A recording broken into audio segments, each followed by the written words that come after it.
public consultation, public speakers. We've got Keith Concourt on items 6, 7, 8, 9 and 12 if required. Non-cabinet members, Councillor Michelle Concourt. Item 6, Bedworth Activity Hub, report of the Assistant Director, Recreation and Culture. Portfolio holder is Councillor Brady Hughes.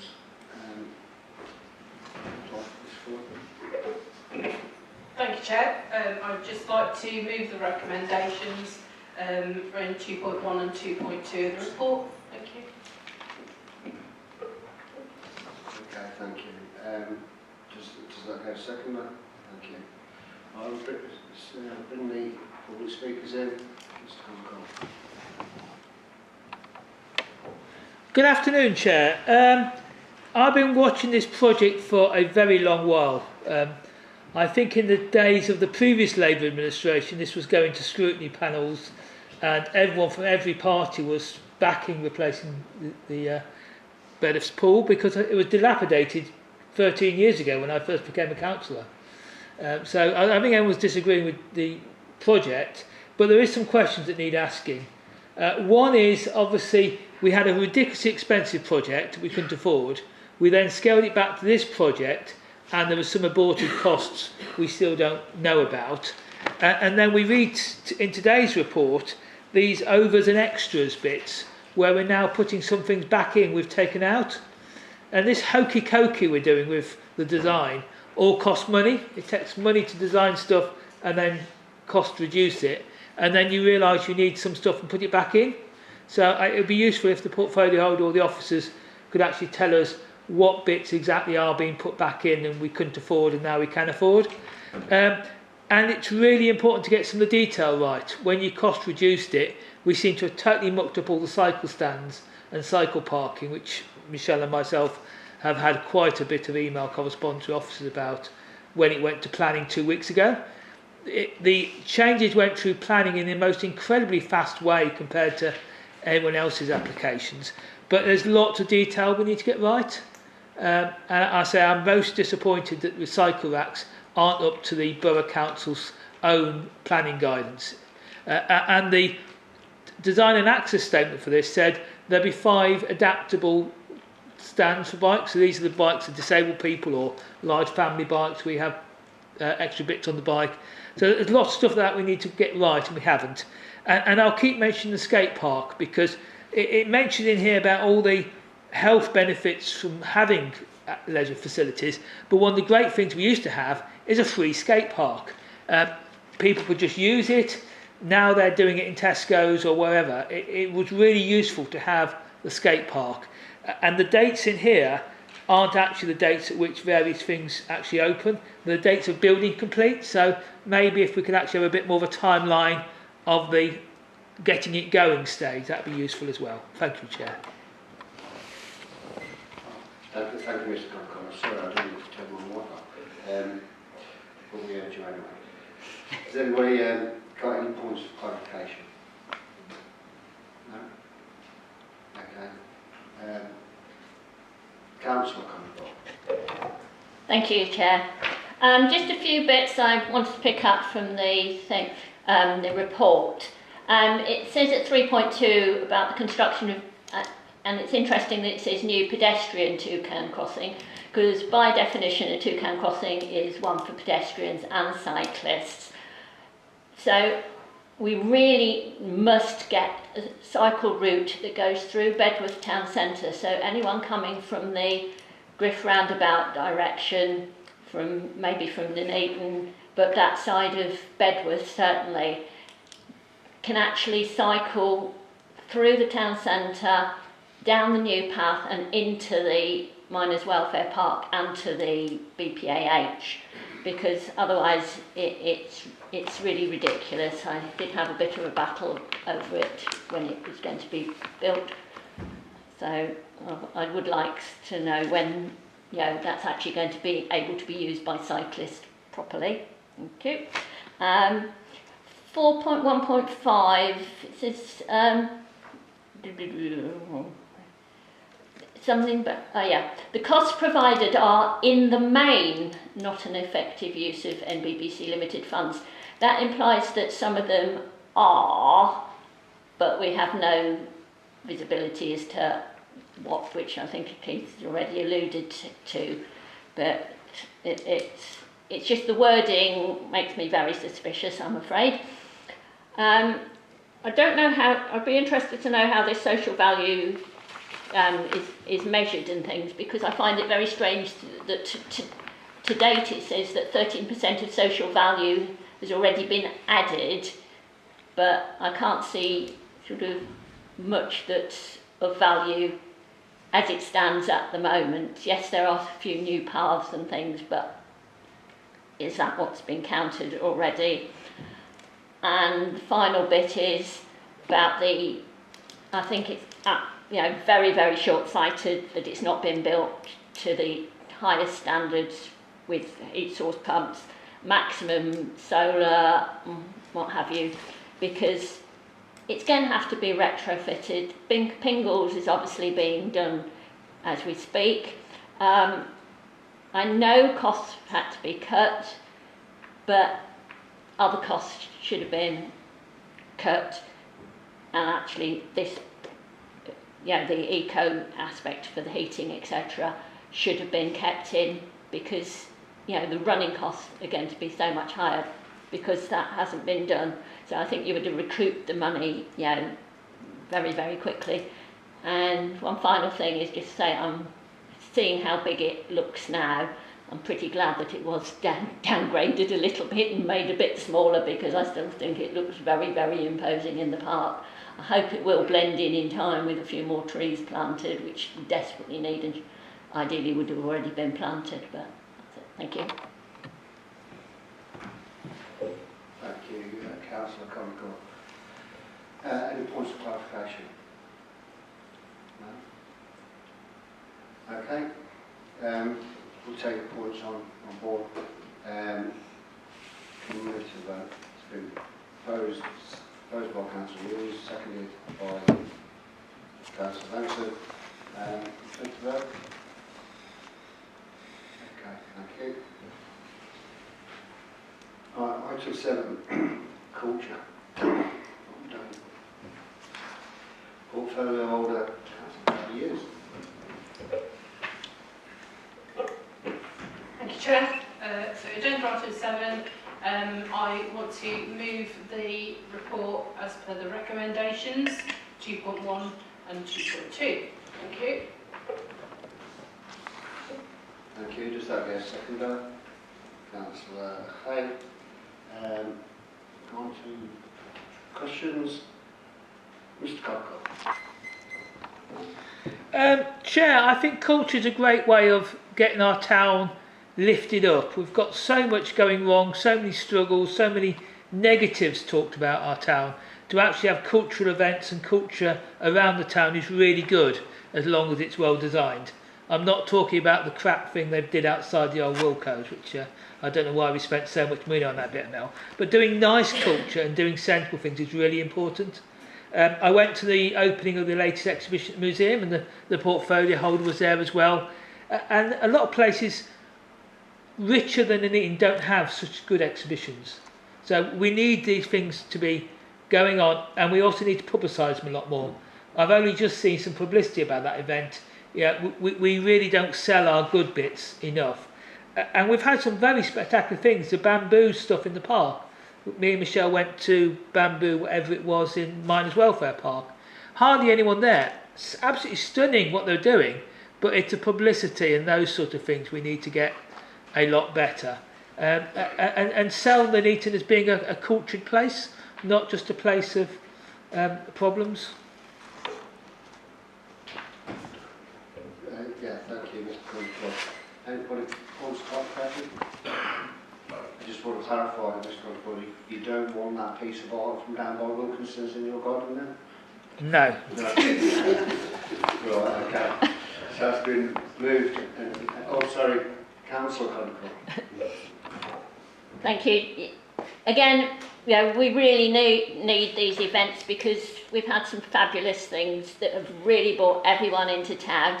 hopefully now that we've got the bid up and running in town, there'll be a lot of benefit for the businesses, and they will be really on board that they're going to have a lot more people coming in. So it needs to really work hand in hand, because you can have people wandering around looking at all this wonderful art stuff, but if the businesses aren't recouping as well at the same time, it's be a great pity.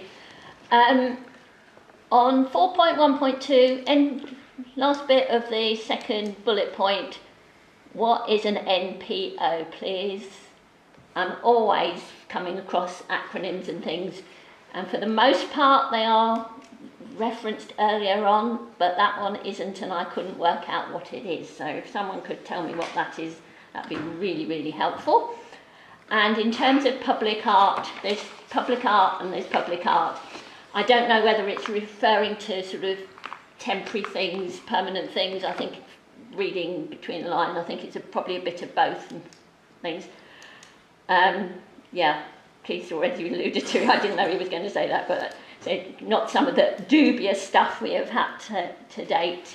You've got that hand grip statue thing in Bedworth, which most people probably walk past it. I know that wasn't actually from the council, but it was a planning condition that they would get some sort of artwork and things, and it very, very, very disappointing. And the things which I think were done through county outside our Wilco's and in Bedworth, again,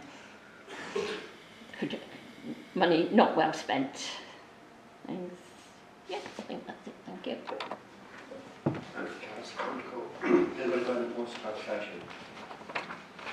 Perhaps County Councillor Concord can ask some questions of County about the money that was spent on the artwork. Just a thought. I already asked too many questions. Well, I'd like to know myself. So it's been moved and seconded. Can we move things on? Sorry, I did move a bit past there. Kevin, would you like to explain what NPO is? Thank you, Chair. It's a national portfolio organisation, I believe, through the Arts Council of England. It's the library service that has that for Warwickshire County Council. So apologies for that. I missed that one. But that's what the NPO stands for. I've never have got. Okay, thank you for that. Okay, so that's been just put that to vote. That's voted through. Thank you. Number 8, consultation on budget. Councillor Hay. Thank you, Chair. I'm very keen that we do have this kind of consultation, do it properly. But what we're asking for here is for delegate authority to myself and to Vicky to get on with this. So on that basis, I'm moving the recommendations in section 2 of the report. Thank you, Chair. Thank you, Councillor A. Councillor Hughes, second it. Mr. Concord.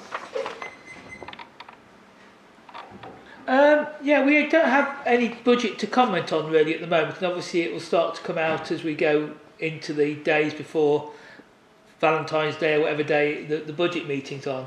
But it does mention here consultation engagement with the wider public, and far too often budget stuff comes out on a Monday and then it goes to full council on a Wednesday, or it's sometimes even on the same day.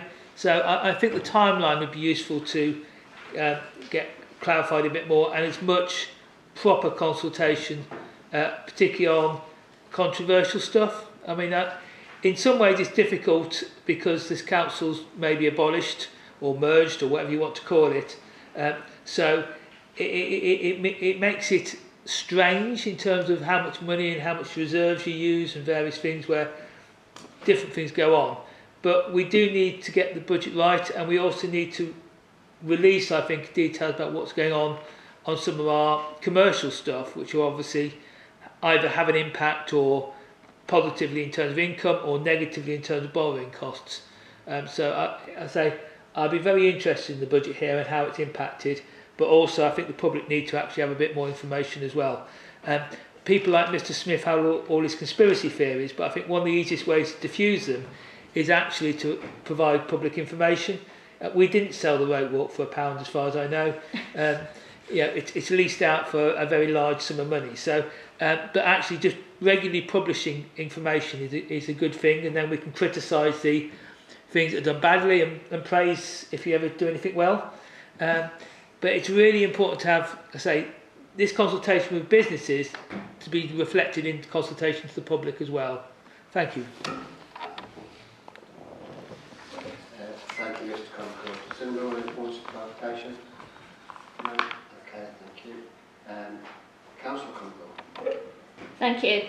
Yeah, I think it's good to be consulting. I think it's really important that the public, if they are being consulted on about budget and things, very clear on what's allowed, what's not allowed, what are statutory things that have to be provided, and what are, discretionary stuff, because that obviously is where most differences, can come in.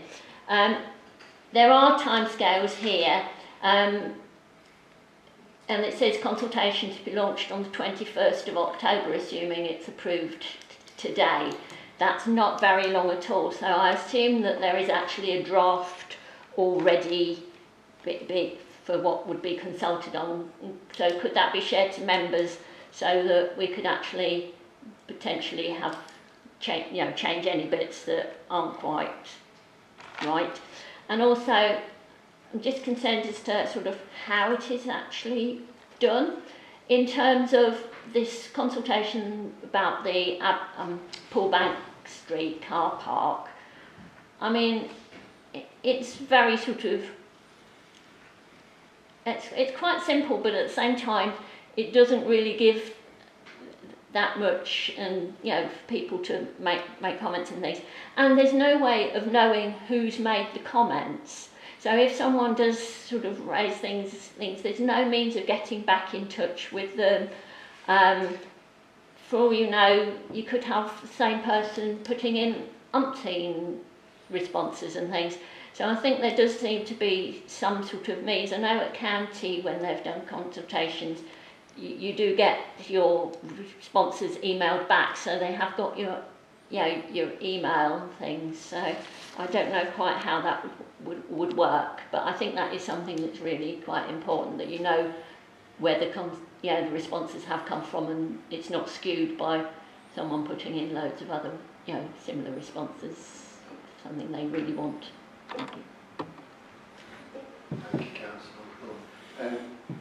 Can I just have some clarification? Have you put that feedback in that you've just said on the consultation? I have. I'm not on this particular one, but I have previously. Yes. Okay, thank you. Does anybody else have a point of clarification? No. So it's been moved, been seconded. Vote. Okay, thank you. Item 9, regeneration. Councillor King. The purpose of the report can recommend that we move the recommendations of 2.1 to be moved as printed, 2.2 to be moved with an amendment to the strategic directive for economic, I'll get my words out, and place to be replaced by chief executive. 2.3 to be moved with an amendment to the strategic director for economy. Why can't I? Oh, sorry, it's been a long day. Economy and place to be replaced with chief executive. Okay, thank you. I'll ask some of that. Right, that's been moved. Can be seconded by Councillor Benson. Mr. Conwell. You're on this one, isn't it? Yeah. This is why I've come. It's got the leisure box in here, which I've been talking about for years. During COVID, I asked questions of Dawn Dawson in scrutiny about the hotel project and the cinema project, and a lot of it has been a total fiasco. We've signed up for things that have been over budget, over spec, and then when the cinema came, every alarm bell rang that cinema was a bad idea because of the downturn in cinema footfall and the amount of cinemas we've got around in Easy Drive and Nuneaton, and obviously the one in Hinckley struggling, etc. I don't think they're probably paying any rent now. And it was all predictable. And I am so angry that we signed a contract with Really Local Group. That needs a proper investigation as to why we've lost probably £200,000 just on signing that contract. And today in this report, we make it quite clear how much we have to pay the operator of the leisure box, down to the pence virtually. £107,000, £500 plus VAT is what we're giving the operator to set out and get the paddleboard going. That's great, we've actually put it in here. When we signed the contract with the cinema, there was no, we need to pay 1.3 million plus VAT to fix out the cinema. I knew it was going to be that sort of figure because other places where Real Local Group have set up cinemas, they've had very, very considerable payments to effectively golden hellos to fit out the location. And then 2 years later, they'll go broke and it's a massive loss of jobs, loss of income to HMRC, etc. So there's a bit better due diligence in this report, but I'm really worried that the same people that have done these stuff, it's so hard to get lessons learned. And this regeneration has been so expensive. We had training earlier this week on transforming Nuneaton. Something like £130 million of public money is going into transforming Nuneaton. The vast majority of it is producing crud that is totally useless. And some of it is producing really nice stuff. Yeah, we could have done with half the investment but done it well, rather than so many projects like this, the museum that was going to be all doubled in size.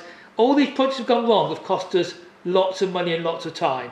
We're in a wreckage at the moment of regeneration projects and demolition.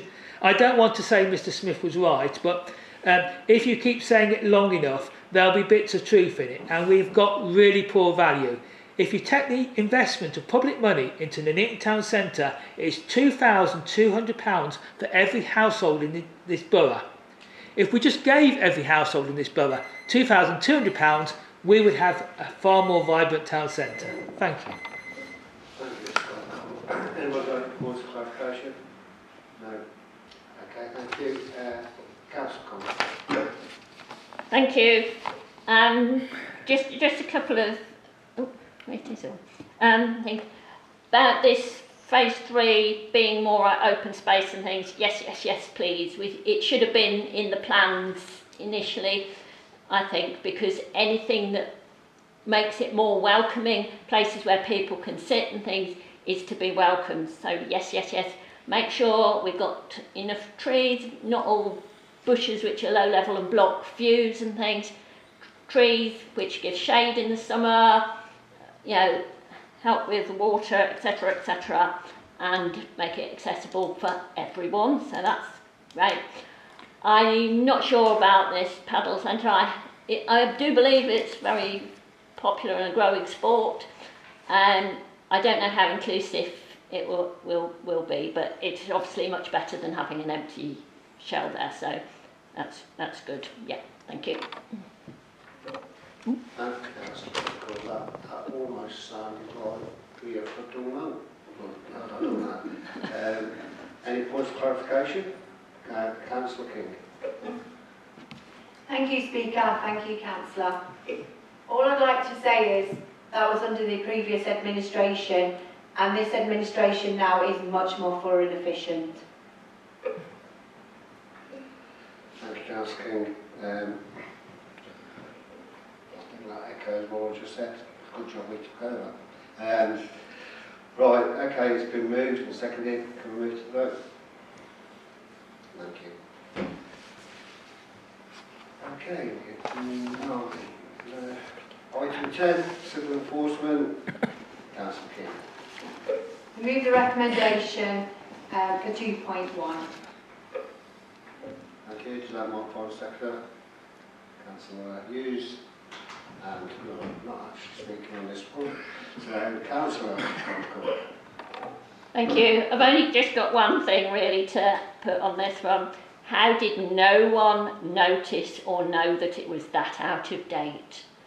And I hope, it's not the first thing that's come to, these meetings where things have lapsed and all sorts of policies and what have you and things, not usually by this amount of time, but things, have we learnt lessons and have we got a system in place that this doesn't happen again? Thank you. Thank you, Councillor. Any consultation? No. We'll move and second it and move to the vote. Thank you. Item 11.